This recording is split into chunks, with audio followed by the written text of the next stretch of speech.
Bonjour à toutes et à tous, bienvenue dans cette deuxième grande partie du cours d'introduction aux sciences humaines et sociales. Dans les 7 vidéos précédentes, nous avons abordé la première grande partie du cours, l'introduction. Les vidéos qui vont suivre vont aborder la seconde grande partie du cours, la naissance de la sociologie. Partie 2, la naissance de la sociologie. Cette partie se composera de 3 points. Dans un premier temps, nous aborderons les concepts fondateurs de la sociologie. Dans un deuxième temps, nous parlerons des précurseurs de la sociologie. Et enfin, dans un troisième temps, nous présenterons les fondateurs de la sociologie. 2.1 Les concepts fondateurs. Deux grands concepts posent les bases de la réflexion sociologique. D'une part, le concept de culture et d'autre part, le concept de rôle et de statut. Commençons par le concept de culture. A. Le concept de culture. Le mot culture vient du verbe latin cultura, qui se traduit par cultiver ou habiter. Il désigne avant tout l'action de cultiver la terre. Par la suite, le terme a pris un sens plus large. Il désigne l'ensemble des activités humaines qui s'écartent des simples déterminismes naturels et qui sont issus de la réflexion. En philosophie, le mot culture désigne ce qui est différent de nature. La culture peut alors se comprendre comme ce qui s'oppose à la nature.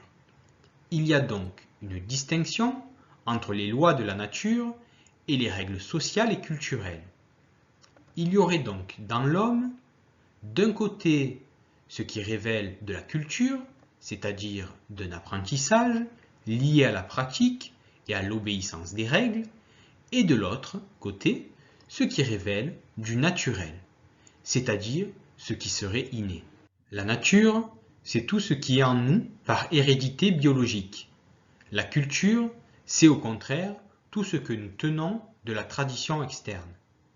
Dans cette citation, Claude Lévi-Strauss met en évidence les types d'héritage que reçoit l'homme.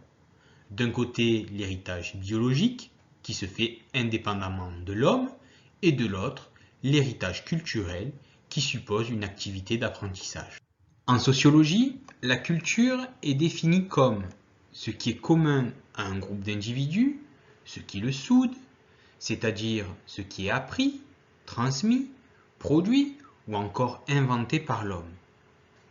Pour l'UNESCO, l'Organisation des Nations Unies pour l'éducation, la science et la culture, dans son sens le plus large, la culture peut être considérée comme l'ensemble des traits distinctifs spirituel, matériel, intellectuel et affectif qui caractérisent une société ou un groupe social.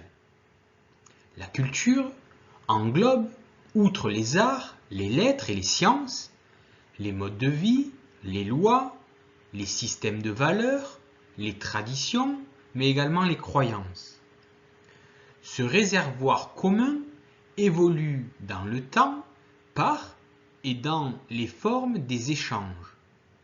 Il se constitue en de multiples manières distinctes d'être, de penser, d'agir et de communiquer en société.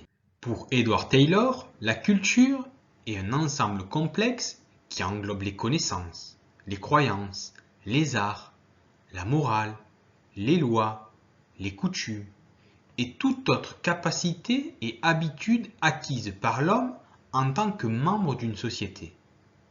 En sociologie, la culture est analysée comme les manières de penser, de décrire et d'agir propres à une société, ainsi que les objets matériels et immatériels qui, ensemble, forment le mode de vie d'un groupe de personnes.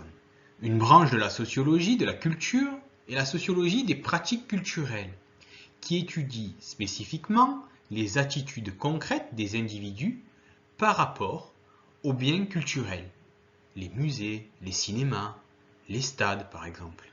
B. Le concept de rôle et de statut. Définissons ce que sont les rôles. Les rôles sont un ensemble de comportements qui sont socialement attendus d'un individu, notamment en fonction de son statut. Ce qu'il faut comprendre dans ce double concept de rôle et de statut, c'est que le système social représente une unité ou une totalité dans laquelle s'inscrivent les individus. L'homme devient un sujet social en tant qu'acteur. Dans sa vie sociale, il occupe des fonctions, il joue des rôles sociaux. Un même individu jouera plusieurs rôles sociaux dans une même journée. Par exemple, un étudiant pourra également jouer le rôle de sportif, jouer le rôle d'employé. Un autre exemple, un chef d'entreprise pourra également jouer le rôle de sportif ou encore jouer le rôle d'entraîneur ou pourquoi pas jouer le rôle de président d'association. Les individus s'inscrivent donc dans un vaste système symbolique. Ils ont une place déterminée en fonction de critères sociaux. Leur revenu, leur éducation, leur âge. C'est-à-dire qu'en fonction de son statut social, de son rang dans l'échelle sociale, un individu va se conformer aux règles d'une société. Et le sociologue, lui, retient les traits communs d'une société dans laquelle évoluent un certain nombre d'individus, et non ses variations individuelles. Définition de statut. Le statut désigne la position d'un individu dans la hiérarchie sociale. Les statuts confèrent des rôles sociaux, car à tout statut est associé un rôle spécifique. Ainsi, selon son statut, l'individu peut être conduit à respecter des normes spécifiques. Le statut peut être défini comme un ensemble de rôles que joue l'individu de façon invariable sur une période donnée. Le statut est donc quelque chose de relativement stable. Il dépend de plusieurs facteurs. Des facteurs attribués, c'est-à-dire héréditaires, comme des conditions géographiques ou biologiques, et des facteurs acquis, c'est-à-dire liés à l'apprentissage. D'où la mobilité sociale d'un individu, c'est-à-dire la marge entre ce qui est attribué et ce qui est acquis. Prenons un exemple. En Inde, il y a une faible mobilité sociale, étant donné que la profession est du domaine de l'attribué, parce qu'on est dans des sociétés de caste. Alors que chez nous, on est dans des sociétés de classe, et la profession est du domaine de l'éducation et donc de l'acquis.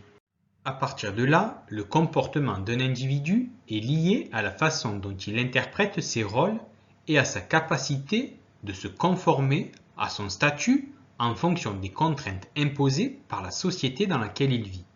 C'est cela qui permet de définir son intégration sociale ou non. S'il ne suit pas les règles sociales, il est exclu ou en marge de la société. C'est donc autour de ces deux concepts, la culture et les rôles et statuts, que se construit la réflexion sociologique dans l'histoire en essayant de comprendre finalement comment se construit, fonctionne et évolue une société. Dans la prochaine vidéo, nous parlerons des précurseurs de la sociologie.